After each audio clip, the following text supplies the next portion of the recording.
Is it a bird? Is it a plane? It's the motherfucking Yuckster checking in. Pushes Friday the 13th. Here we go. Q&A with the Bogus Meister. Introduce yourself. What the fuck? Hey guys, it's me. How you doing? Fucked up hairline checking in. Jacked man of peace. Alright. The first of many Lovato vlogs. Oh yeah. Yeah, know what I'm saying? Alright guys, what we did here, we got a bunch of list of questions that we asked for you guys to write down so that we could go over during this workout footage. So we're going to go one by one on the questions, answer them in duo status. So here we go. Question 1, Matt. What's question 1? Gerald Hall. Tips for teen bodybuilders. I'm not sure if he's referring to bodybuilding tips or mushroom tips. What do you think? Probably mushroom tips. Okay. Rap it in college. I'm assuming you're in college. Wait, teen? No, it's high school. All right. Real talk. Tips for teen bodybuilders. Eat, lift, sleep, repeat. That's it. Optimal gains. Next question. Sure. All right. Next question is from Colin Thompson. Stretches for every day. Example, wake up in the morning and you want to stretch. What kind of stretches, whether you're working out or not on that day? You want to take this one over, Matt? One thing I like to start with, even when I'm laying in bed, I'll bring my arms out to my side. I'm completely sprawled out. Anyways, I'll put my feet together and they're stretched out, and then I'll take my right leg and bring it over my body and have it on my left side, and I'll use that to kind of like decompress and crack my back. And then I'll do the same thing with my left leg. I'll take my left leg and throw it over the right side of my body and have my left arm back on the bed, but use my right arm to really press down on that left leg, and then it'll also crack my back. Something I like to start with. Yeah, gets me going. Not to mention, when you wake up, you don't exactly want to do some complex pretzel stretch right out of bed. But it's hard to describe it's hard to picture what Matt has just said. But replay that, listen to what he says, and that stretch feels so amazing. Look at me headbanging, dude, getting in the zone. I'm about to bench press about 380 here, minus 200, but that's minus the point. Anyway, next question. Developing traps, upper, mid, and lower fiber. Deadlift. Honestly, guys, if you're deadlifting once a week, or maybe that's too much for you, maybe once every other week. If you deadlift once a week, there's really not that much need to even do direct trap work. We're talking about shrugs here. So if you're, like I said, deadlifting once a week and it's pretty heavy, you're pretty much set. If it's every other week, then maybe the week that you're not doing it, you could do some shrugs.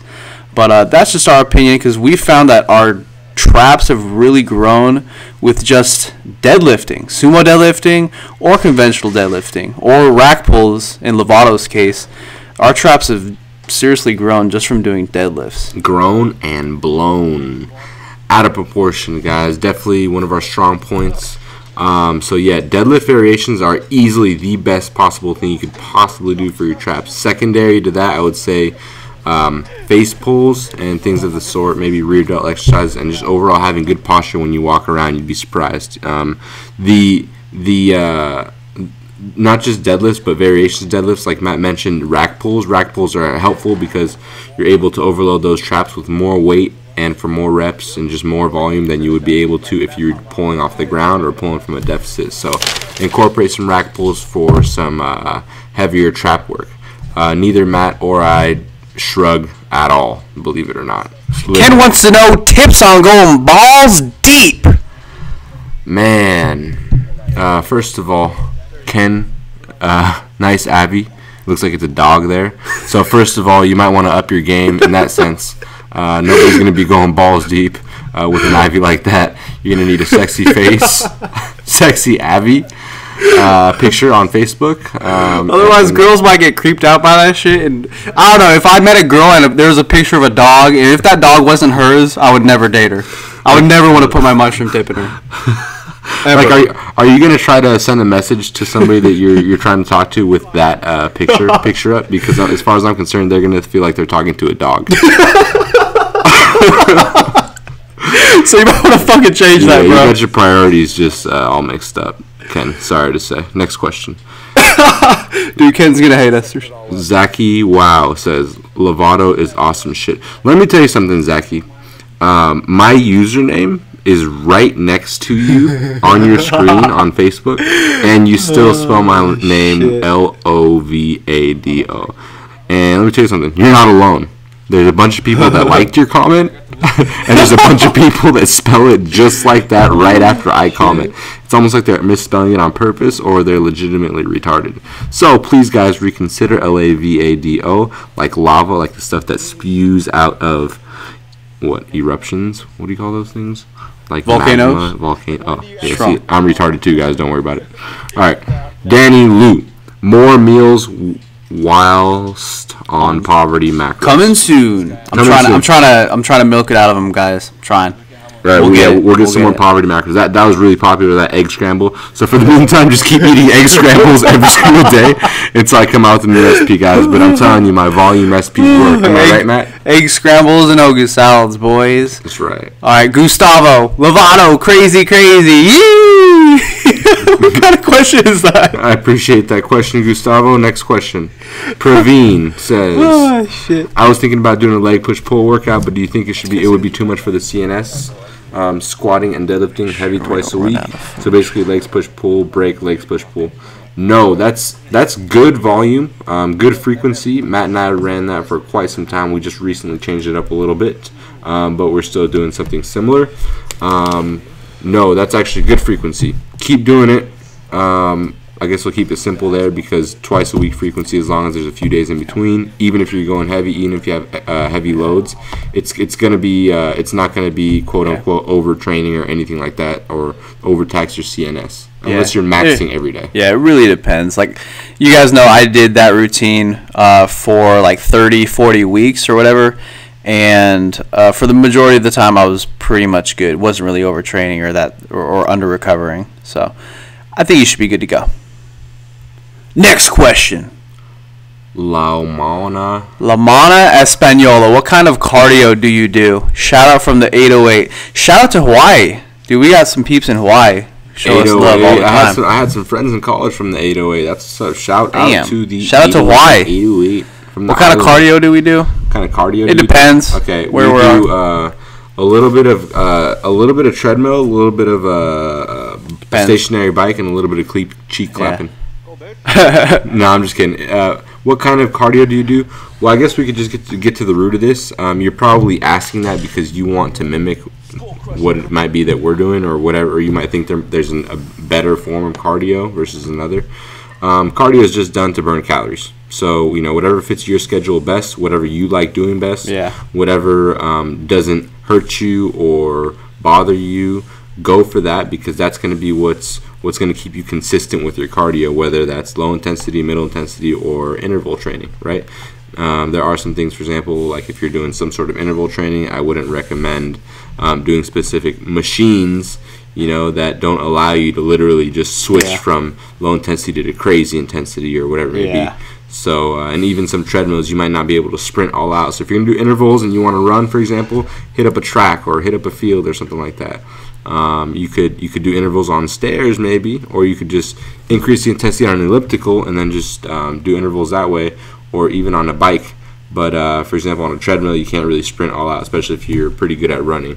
So food for thought, but at the end of the day, just choose what you like best and burn the calories that you need to burn. Next question by Ralph. Matt, what's the next question? All right, guys. Ralph is currently at 13% body fat. He weighs 154 pounds. He does not have a six-pack or a pack at all. How many calories, protein, and fat should he be consuming a day? Okay, well, the question's it's got sufficient information at least to get a good idea.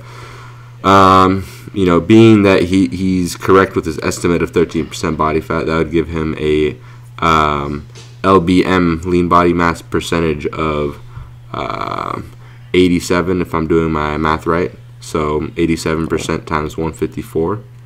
would give you his lean body mass. Yeah. I'm assuming that's going to be somewhere around 136 pounds, something like that, 138 pounds. Yeah, 133. 133 pounds. We just did the math. So to keep it simple, for your protein requirement, take that lean body mass, about 133, maybe multiply it by about 1.25. What's that, Matt?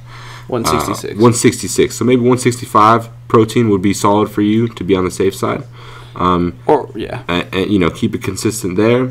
Your fat, let's go ahead and do maybe like a 0.4 multiplied by 133 which is his lean body mass.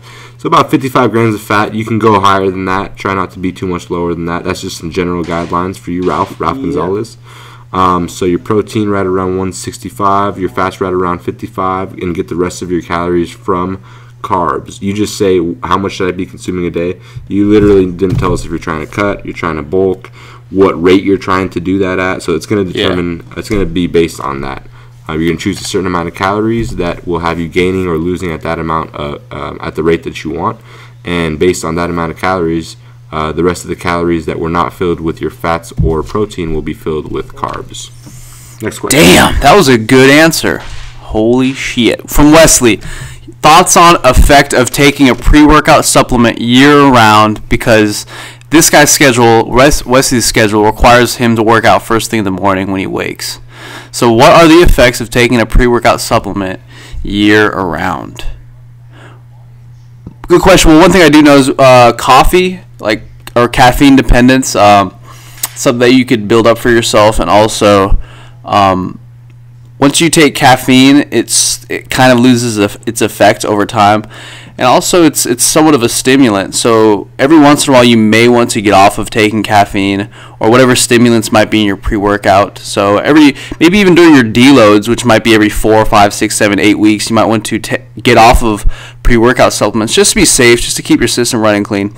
But that's definitely up to you. Honestly, I don't really see any horrible effects. As long as your pre-workout supplement doesn't have any over-the-top stimulants in it or anything dangerous, no quote-unquote drugs or anything, I think you should be pretty much fine as long as the ingredients are safe. And we got to actually finish this video up real quick because we're running out of time. Sorry about that, guys. Yeah, you will build a dependence to caffeine. I'm cycling off right now, and it blows. So be careful with that. But in terms of your health, you should be fine. All right. Stay yucky. See you next time, guys. Late.